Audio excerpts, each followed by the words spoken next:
everyone, I hope you guys are doing amazing. My name is YessyBaker and welcome to what could possibly be my last pregnancy update. So, last pregnancy update, I was supposed to be 32 weeks and I did it at 33 weeks because I wasn't feeling well at all.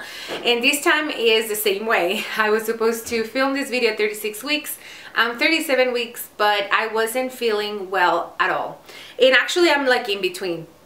No, I'm almost 37 weeks. So, I'm filming this video on Sunday, and on Tuesday I'm gonna be 37 weeks. So anyway, I usually like to sit down and talk to you guys after my appointment. So I'm gonna be talking about my 36-week checkup, which is supposed to be one of the biggest checkups that you get during your pregnancy. And then after that, like, they're just gonna be, you know, random, I guess, you know, checkups that they do to your cervix and things like that. But long story short, at my 36-week checkup, shit hit the fan.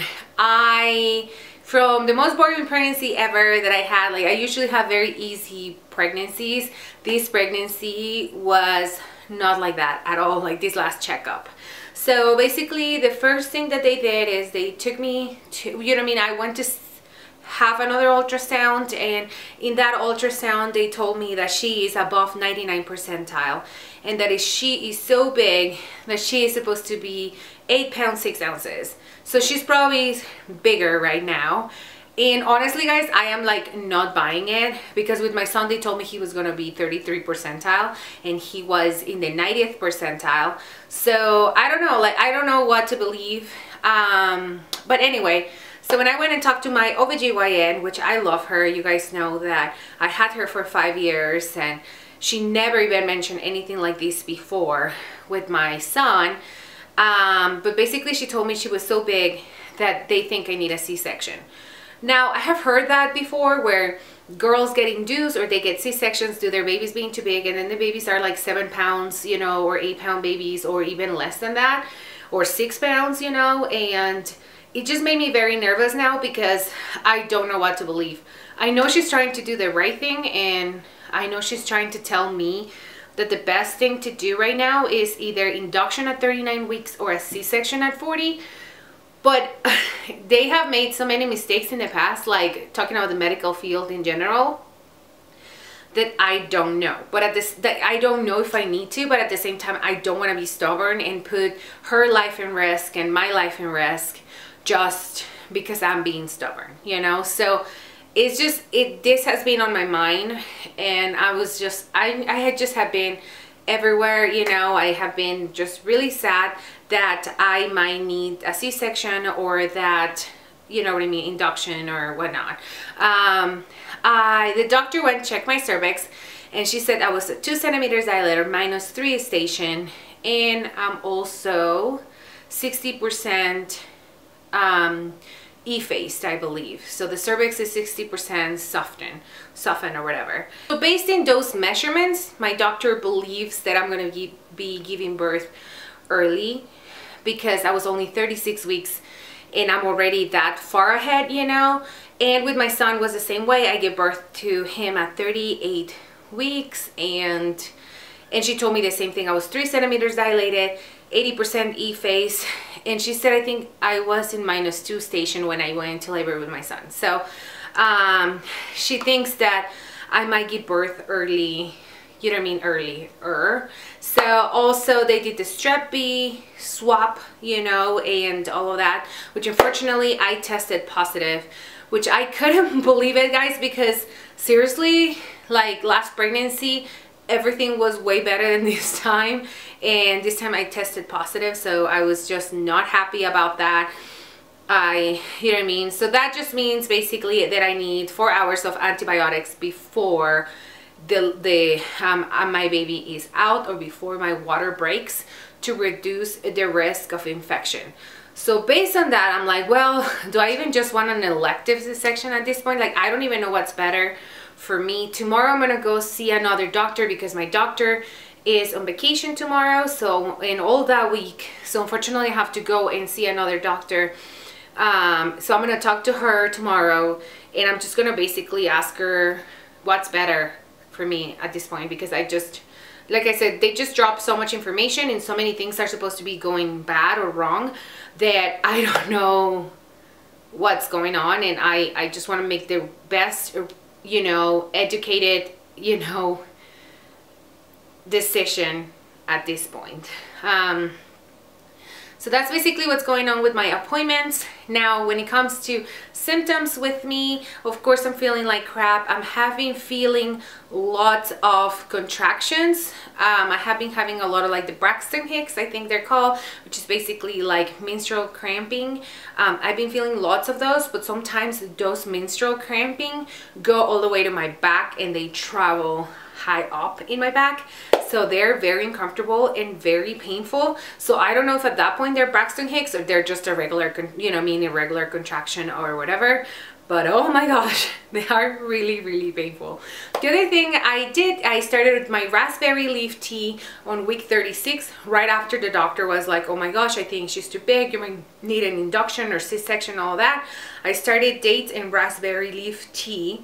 So my raspberry leaf tea, I used to hate it because, I'm burping, sorry, because so I hated the raspberry leaf tea because I felt like it tasted disgusting when it's hot, but when it's cold, you can barely taste how ugly it tastes, you know, and it actually tastes really good. It tastes like you're drinking black tea with ice, you know, iced black tea. So it tastes really, really good. And I have been sweetening it just with stevia. So very sweet, tons of ice, and in this heat, it feels amazing. Also, I started my 6 dates. That is the exact same thing I did last time I was pregnant. So when I was 4 days doing what I just mentioned to you guys, I lost my mucus plug. So the mucus plug is out, which that was a huge indicator for my son. Like when I was, you know, pregnant with my son, that it was time to give birth. So I lost my mucus plug, and literally I lost my mucus plug Wednesday or something like that, and the next Wednesday I gave birth to my son.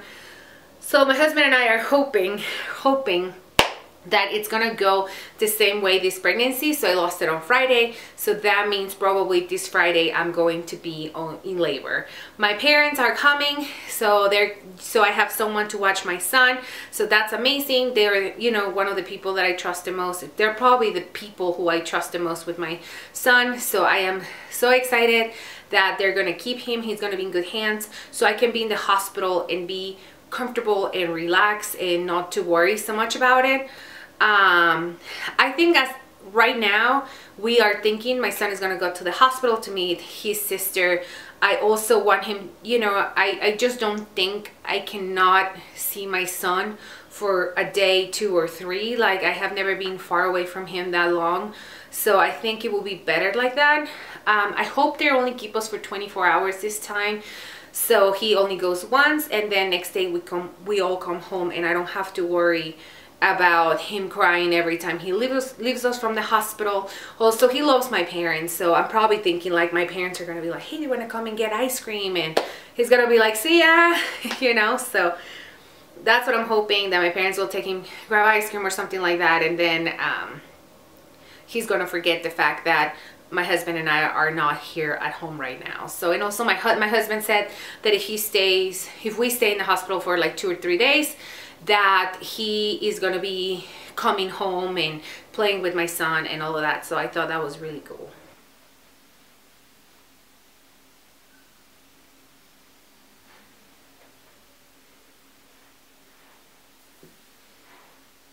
Everyone who I was pregnant with already had their babies, so I feel like people are like, all right, guys, it's time for you to do it too. So I'm excited.